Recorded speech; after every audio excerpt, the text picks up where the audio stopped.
Hey grade 6, another math video for you guys today. We're going to carry on with our discussion about decimals, and today we're going to be looking specifically at subtracting decimals. It's pretty similar to adding in the way you set this stuff up. Obviously subtracting is the sort of opposite of adding, but the way you set stuff up is very similar. But let's go over our learning target, and then we can talk about the skills that we need to know. So the learning target for today is that I can add and subtract, primarily subtract decimals. The skills that you need to know for the stuff out of the workbook, you need to be able to represent decimals using base 10 models. That's some stuff that's in there. You need to be able to know decimal place value. You need to be able to translate between decimal fractions and decimals. And then you need to be able to add multi-digit whole numbers. And so those are the skills you're going to need to know for today's stuff. So let's get started. So the first thing that we're going to be looking at is just some general ideas about subtracting decimals. And so some things to remember. The first thing you want to do is make sure that you line up the decimal point and then all the place values. And then you want to do the subtraction as if it was a whole number, but then don't forget to bring down the decimal point. And so just going to work through a couple of questions pretty quickly. These ones don't require any regrouping, so it'll be pretty straightforward subtraction. So again, notice decimal places are lined up, tenths lined up, ones lined up. And so we'll work through these questions quickly. So we have 4 take away 1, which is 3. I'm going to carry the decimal place down. And then 7 minus 2 is 5. So the answer to this one is 5.3. Here we have, notice we've gone into the hundredths rather. So here we have 3 minus 2, which is 1. We have 9 minus 5, which is 4. Carry down the decimal place. And then 6 minus 4 is 2. Again, in the hundredths, 6 minus 4 is 2. 5 minus 4 is 1. Carry down the decimal place. 8 minus 3 is 5. Again, pretty straightforward. And here we have 5 minus 0, which is just 5. Carry down the decimal place. And then 6 minus 3 is 3. So again, pretty straightforward stuff. And the rules are very similar as they are to whole number subtraction as well. Now what we're going to need to move on to then is to doing some subtraction with regrouping. And so here we're going to need to regroup and borrow so that we can do the subtraction. So here we have 1 minus 2, which I can't do, so I have to borrow.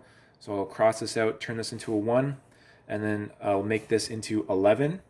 So now I have 11 minus 2, which is 9. Here I have 1 minus 7, again, which I can't do, so I'll borrow 1 from here, turn that into 3, make that 11. So I have 11 minus 7, which is 4. I'm going to carry down the decimal place.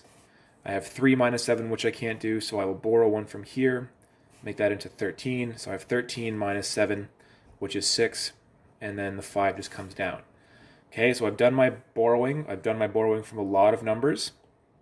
And again, this regrouping concept is not new. You learn it early on in school. The only thing new here is just making sure the decimal place gets carried down. So a couple of things. Let's go through some practice pretty quickly with regrouping, and we'll see how that goes. So here we have 2 minus 2, which is 0. 6 minus 5, which is 1. Carry down the decimal place. Carry down this. Now this is an interesting answer because we have 0.10, but we know that this 0 is not really necessary. So if you want, you could just write 0.1 because 0.62 minus 0.52 actually equals just 1/10 or 0.1. Anyway, let's move on to some more practice with carrying and regrouping.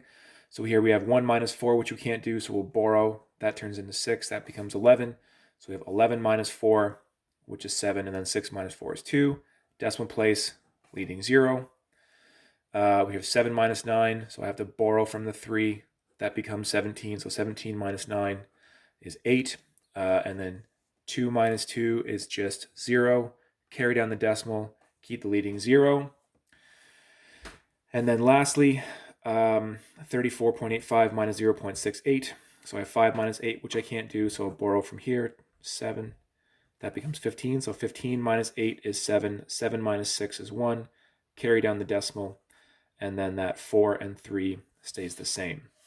So that's, again, a reminder on how to do subtraction with regrouping. And again, the borrowing regrouping is not new, just the carrying down the decimal stuff. So let's move on to the next. Now, sometimes we're going to run into situations where we have decimal subtraction that while we're lining up decimal places, there's not enough numbers basically to fill in.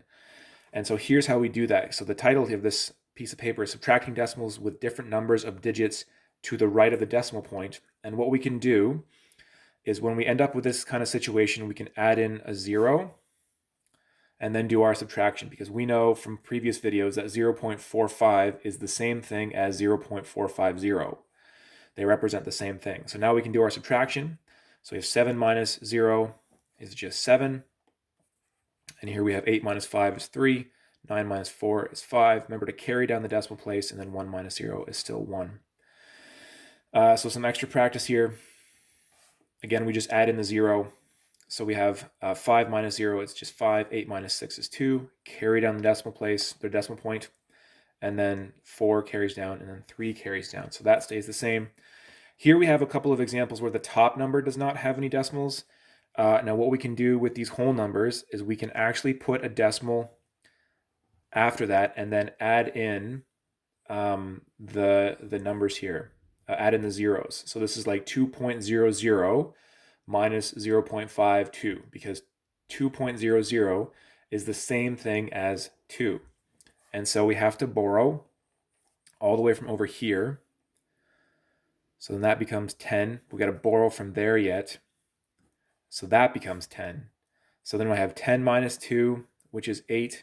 I have 9 minus 5, which is 4. I carry down the decimal place, and then the 1 minus 0 is just the 1.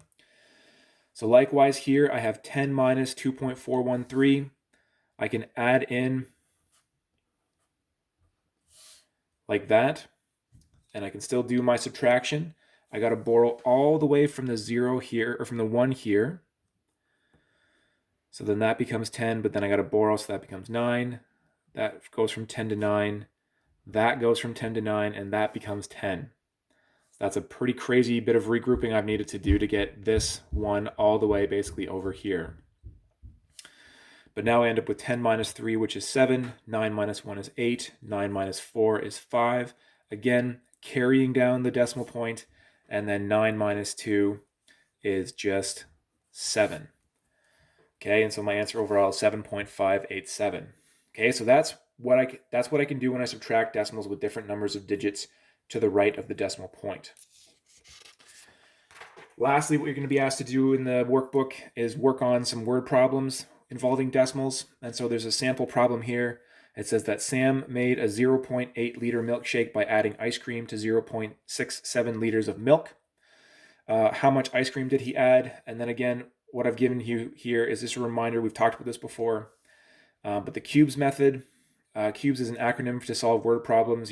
If you're stuck on what to do in this problem, you can use this to help you out. You can circle important numbers. You can underline the question you need to answer.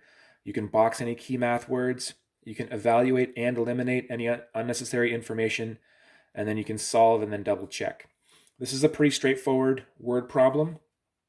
We've only got two numbers, 0.8 liters and then 0.67. And then underline the question is how much ice cream did he add? Box any key math words. There's not really any key math words in this one, other than we know that this lesson's about subtraction. And then evaluate and eliminate unnecessary information. There's not any unnecessary or extra information here. And then we can get to the solving. Now, because we know this is a subtraction question, what we're going to do is write this out. Becomes 0.8 and then 0.67, and it's going to become, we know it's subtraction. Now there's a situation here where, again, we don't have the same number of numbers to the right of the decimal, so we add in a 0. So we have 0.80 minus 0.67, because it's going to tell us how much ice cream Sam ended up adding for his milkshake. So we borrow from here, that becomes a 7, that becomes a 10. So it's 10 minus 7 is 3, 7 minus 6 is 1. Carry down the decimal, which is the key point. And so how much ice cream did he add? He added 0.13 liters of ice cream. So that is it for subtracting and adding decimals. There's practice in the workbook. And so I hope you guys have enjoyed the video and have a great day.